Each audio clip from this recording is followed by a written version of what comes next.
ভাইয়ের আপুরা দারুণ একটি রেসিপি নিয়ে আসলাম আজকে। হেলেঞ্চি শাক দিয়ে, ডাল দিয়ে হেলেঞ্চি শাক নানাভাবে আমি ভাজি করেছি, রান্না করেছি। অনেক রেসিপি আমি নানান রকম নানান সময় দিয়েছি বন্ধুরা, কিন্তু ডাল দিয়ে রান্না করা হয় নাই আমার মনে হয়। তাই আজকে আমি ডাল দিয়ে রান্না করলাম। ডাল দিয়ে হেলেঞ্চি শাক খুবই সুস্বাদু, খুবই মজা হয় বন্ধুরা। একবার তোমরা করে খেয়ে দেখবা কত ভালো হয়, কত মজা হয় বন্ধুরা। কাঁচামরিচ, পেঁয়াজ, রসুন এবং সামান্য একটু হলুদ দিয়েছি।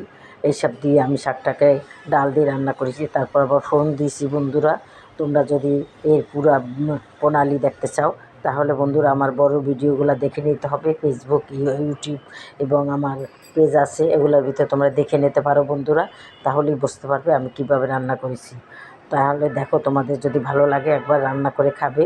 আর যদি বেশি ভালো লেগে থাকে তাহলে অবশ্যই আমাকে একটা লাইক দিবে, আমার চ্যানেলটাকেও সাবস্ক্রাইব করে দেবে এবং শেয়ার করে দেবে বন্ধুরা।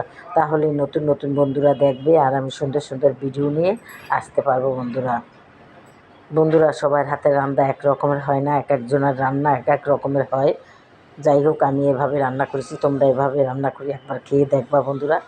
শাক সবজি মানুষের শরীরের জন্য অনেক ভালো, তাই আমি এই শাকটাকে রান্না করলাম। আসসালামু আলাইকুম, খোদা হাফেজ।